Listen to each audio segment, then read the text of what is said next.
Vale, esto ya está grabando. Vale. Buenas tardes a los tres. Hola. Después nos iremos presentando. Buenas tardes, Julián, ¿cómo estás? Hola, estoy muy bien, muy natural. Yo empiezo las entrevistas siempre preguntando lo mismo. Es una putada porque vosotros vais a responder lo mismo.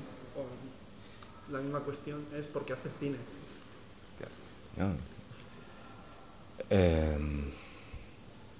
¿Por qué hacer yo o por qué todo el mundo debería hacer? ¿Por qué empezaste ¿Por qué hago yo? coger una cámara y contar? Buah, es que ni siquiera tengo la impresión de hacer cine. O sea, ya para empezar, me parece que el cine está fuera de mi alcance todavía. O sea, mi plan a largo plazo es hacer cine, pero de hecho esto solo es una colaboración. O sea, no he hecho solo un trozo, no es una película, ¿no? No puedo decir eso. Entonces, pero no sé, es lo que más me gusta. No quiero contar nada, no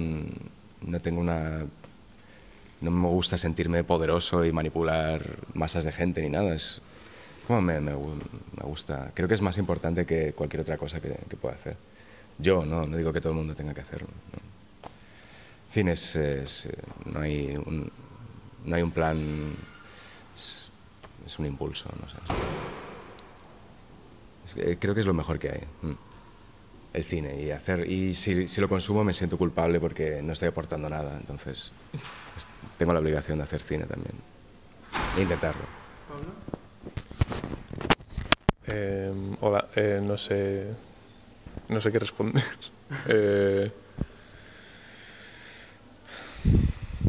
Porque no sé hacer nada más. Tampoco sé si sé hacer cine. No, pero no sé. Bueno, desde luego no sé ganarme la vida. Es que no sé por qué. No, es algo muy caprichoso. No es, supongo que es inevitable, pero no sé por qué es inevitable intentarlo. Pero no hay ninguna razón práctica, ni realista, ni importante. Es una cosa muy caprichosa y muy cabezota, pero no sé.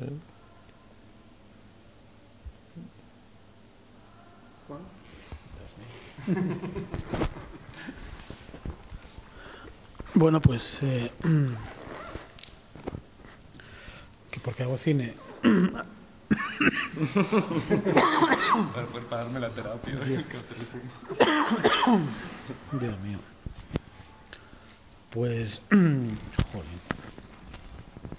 He estado perfecto todo el día hasta ahora. Podía hablar yo.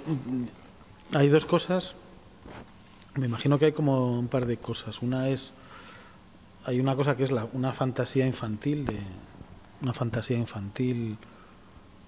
con la que uno quiere conectar o algo así, o sea, alguna película que vi en algún momento de dibujos animados seguramente, o de plastilina, o algún mundo imposible que me fascinó. Y la idea del cine como algo fantástico, como algo imposible. Y luego, desde otro punto de vista mucho más práctico, mucho más realista, digamos, o sea, para mí hacer cine es algo parecido al acto de escribir, o sea, es escribir, es una forma de escribir, y escribir es una forma de pensar o una forma de hablar incluso, no sé. O sea que por concatenación así el hacer cine sería como una forma de estar, ¿no? Una forma de estar, ¿no? A otros pues lo natural les resultaría pues pensar mucho y ser filósofos o de repente conectar con el estudio de la naturaleza o de la ciencia como forma de estar, y a mí se me ha ocurrido el cine, no sé por qué, porque es la forma a la que llega uno pensando en lo que piensa y cómo plasma lo que piensa de alguna forma, no sé. Gracias. Ahora voy a seguir con una pregunta más fácil. ¿A quién se le ocurre este proyecto? ¿Sois amigos? ¿Os conocéis de antes? ¿Pensáis que cada uno tiene una idea y se puede fusionar en una película? ¿O teníais pensado en hacer una historia más corta como ha hecho el Juan con el Señor y estas maravillosas cosas que hace? ¿O era, hostia, vamos a pensar en un largo y que cada uno, cómo fue todo el proceso, el origen? Sí, fue un proyecto de juntémonos y hagamos una película a la que cada uno aporta una parte. Nos habíamos conocido a lo largo de los últimos 2 o 3 años a través de distintos proyectos en los que hemos coincidido a través de amigos comunes. Detectamos una cierta afinidad, bueno, tampoco nada espectacular, ¿eh? No es que nos enamoráramos de golpe, pero bueno, nos hacía gracia un poco y de alguna manera nos fuimos coincidiendo lo suficiente como para pensar, oye, igual deberíamos pensar algo juntos.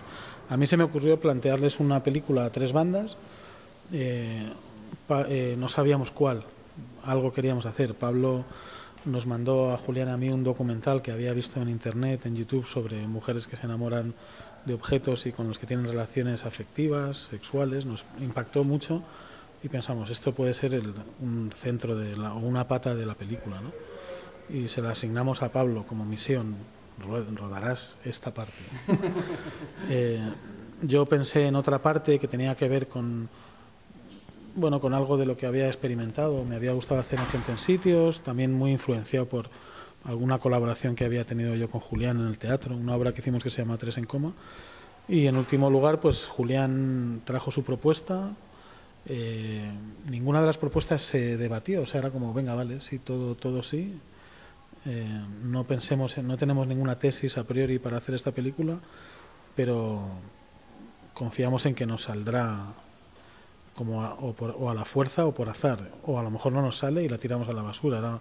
Siempre era una opción que había, la de que no nos saliera nada. Julián, ¿por qué planteas este tipo de historia entre un padre que oculta una creencia que Vito intenta entender o intenta racionalizar? Sí. ¿Y por qué esa relación entre padre e hijo tan malsana? Porque a mí me encanta el momento que está hablando por teléfono.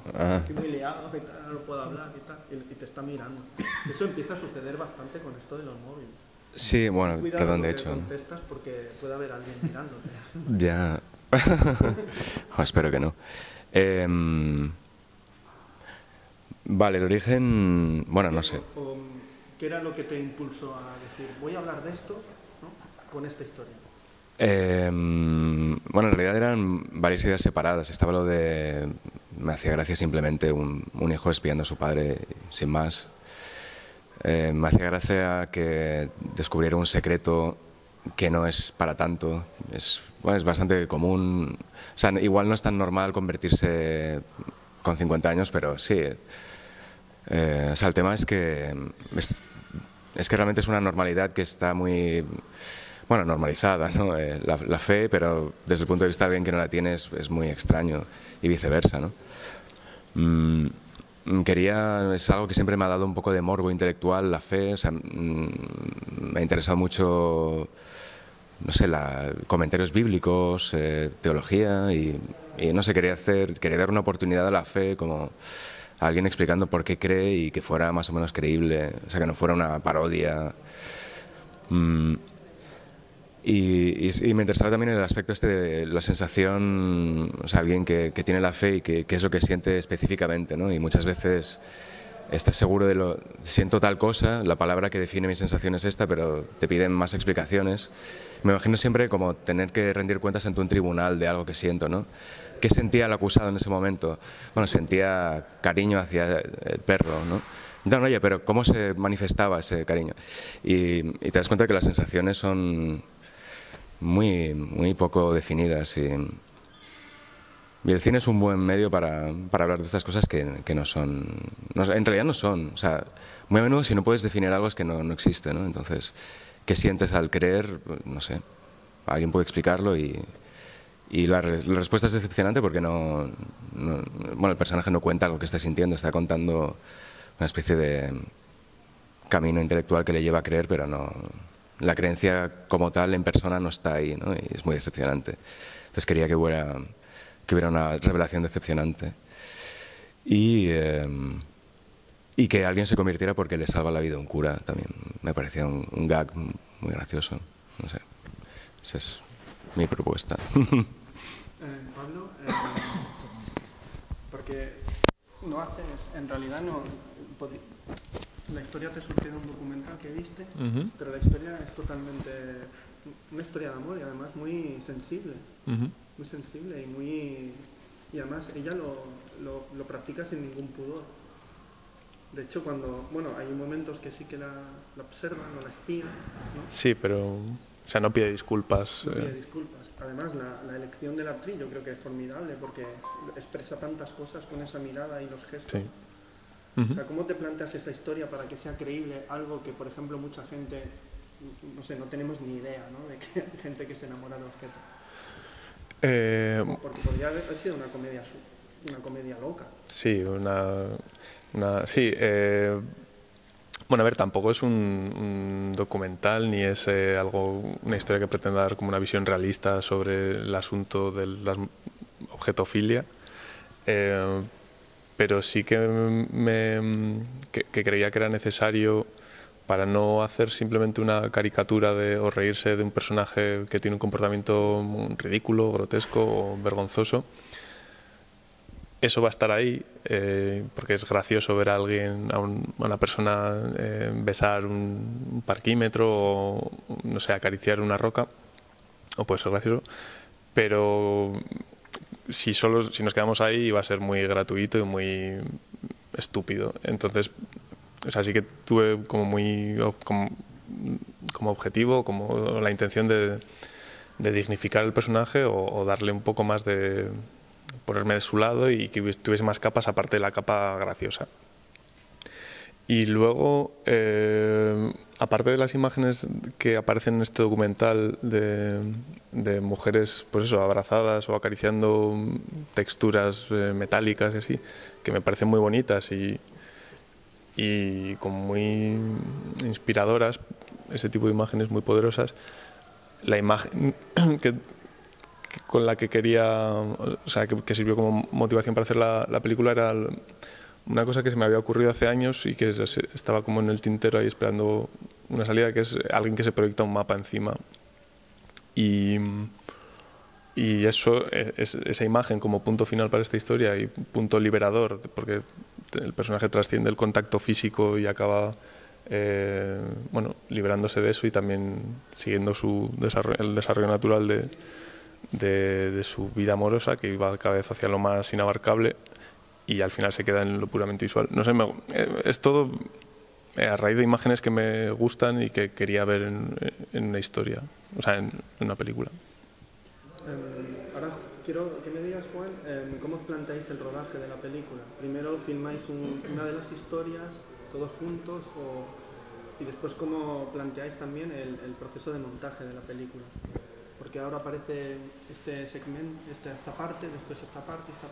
¿Cuál es la intención? Bueno, nos dimos, no nos pusimos un plazo para rodar y terminar la película. Yo creo que en torno a mayo o así del año pasado es cuando empezamos. Creo que empecé yo a rodar algunas escenas sueltas. Me ayudaron ellos a arrancar.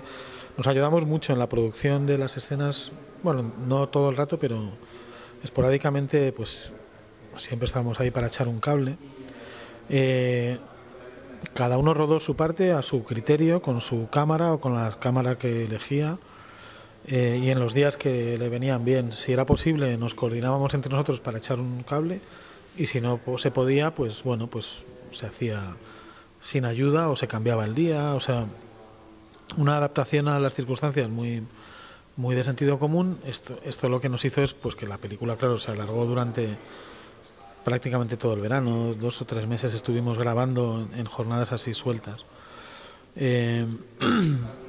Así íbamos, bueno, pues así iba, la película se iba como amontonando ahí en un cajón o en el ordenador del montador, Raúl de Torres, con quien, bueno, pues empezamos a finales de agosto o así.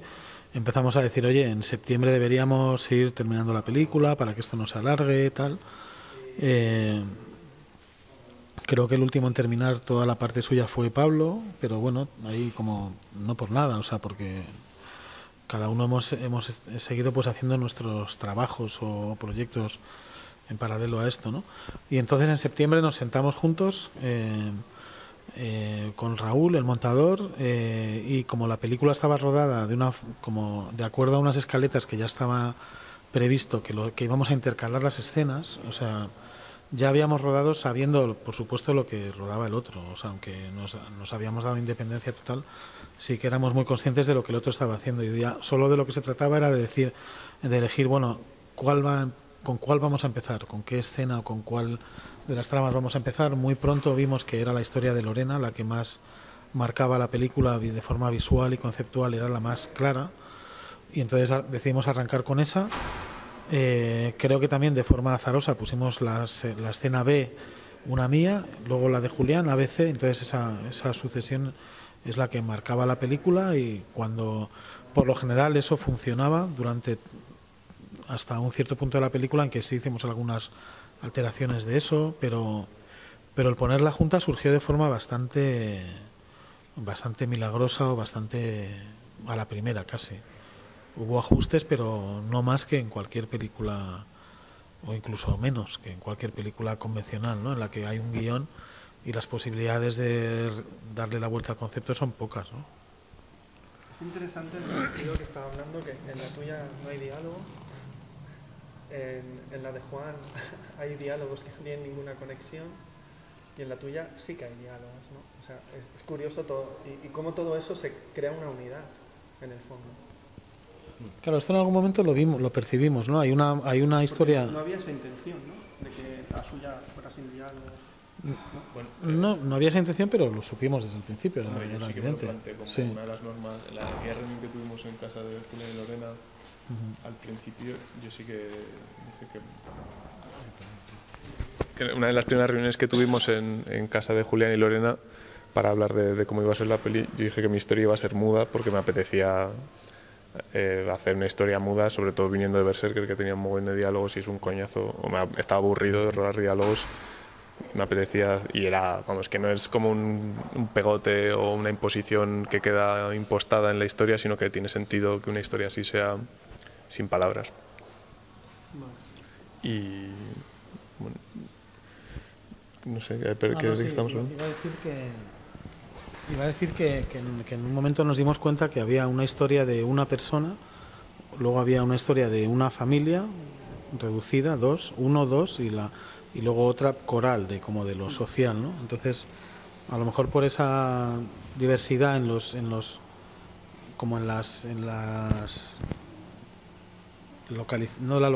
localización mental, el contexto de cada historia es lo que hace que sean complementarias, ¿no? Cuando presentáis la película, ¿cuáles son las primeras reacciones? ¿A la gente le gusta, la odia? ¿Me parece genial? Son una cosa o la otra, ¿no? Sí, yo creo que es una peli que... O sea, las reacciones que hemos tenido son, por lo general, creo que buenas, pero no hay intermedias. O sea, son o muy entusiastas o muy... O gente que no entra en la peli y le da igual y le parece como una rareza sin sentido y sin interés. Pero en general a la gente creo que le gusta... Bueno, no sé. Creo que a la gente que le gusta mucho.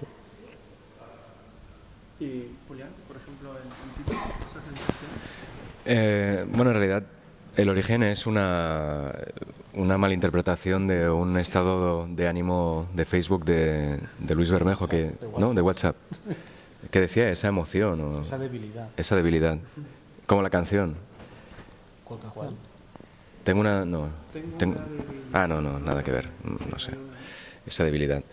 Entonces Juan interpretó que vio esa sensación y dijo, este es el título, ¿no? Y tenías ya un historial de coger títulos encontrados. Encontrados sobre todo en móviles de otros, sí. Porque Supongo que Barcos viene de un sitio parecido, pero en esta pasó eso, que un amigo, Luis Bermejo, había puesto en su estado de WhatsApp esa debilidad. Y entonces yo lo leí y dije, hostia, ¿cómo mola este título? Esa sensación.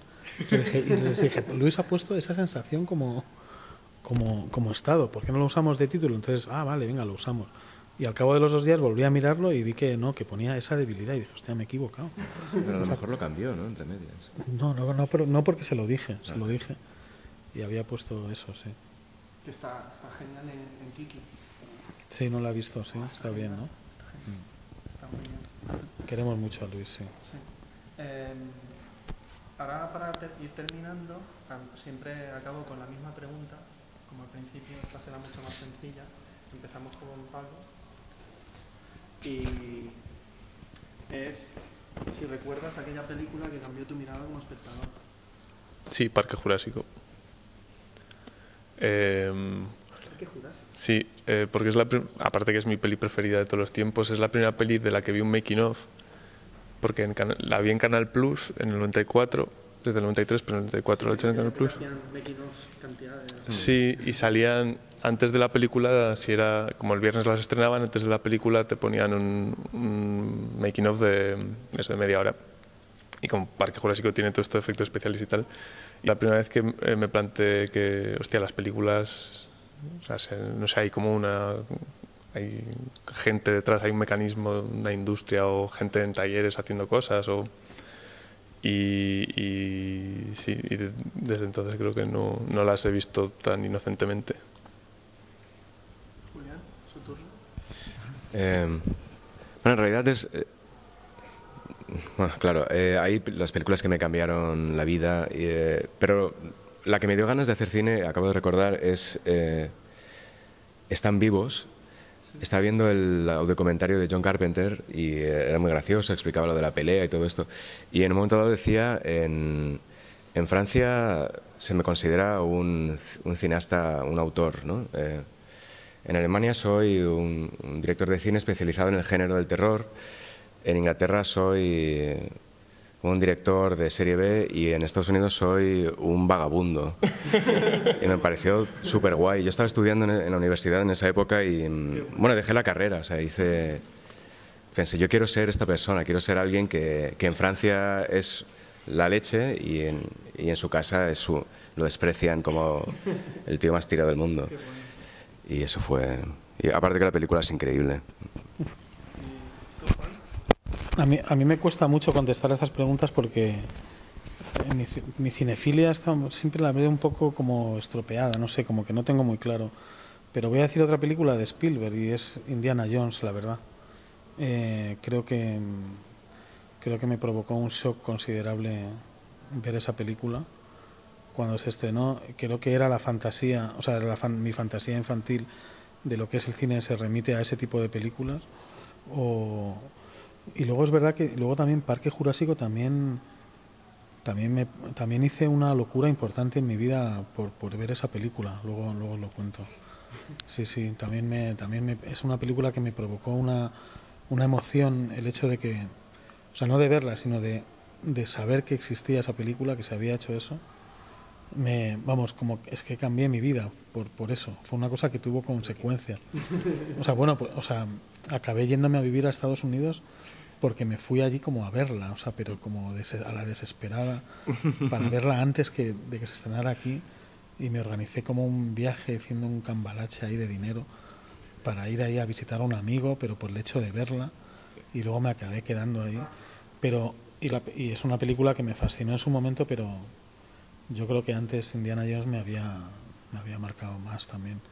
Y es muy curioso esto, y podría decir alguna más de Spielberg que luego, claro, luego siempre he pensado que uno acaba haciendo otro tipo de películas, ¿no? Que no son con las que uno fantaseaba de niño, ¿no? A mí de Spielberg es Encuentros en la tercera fase, que hace poco la dieron en la Filmoteca aquí en Barcelona. También. Me encantó. Es una película súper rara. Me encantó. También. Y escuchar al Truffaut hablando en francés, en americano, en inglés, pues me pareció una cosa como muy extraña. Claro, para mí también es importante esa porque esa es la primera película que yo fui solo a comprar las entradas al cine. O sea, me mandaron mis padres, compra las entradas para esta tarde, y fui solo a comprarlas y era una pequeña hazaña haberlas comprado. Pues muchas gracias a los tres. Gracias a ti. La película es fantástica, espero que guste y que el estreno vaya muy bien y el pase de esta tarde también. Porque no deja indiferente y eso yo creo que ya no me lo Bien, gracias. Gracias. Muchísimas gracias.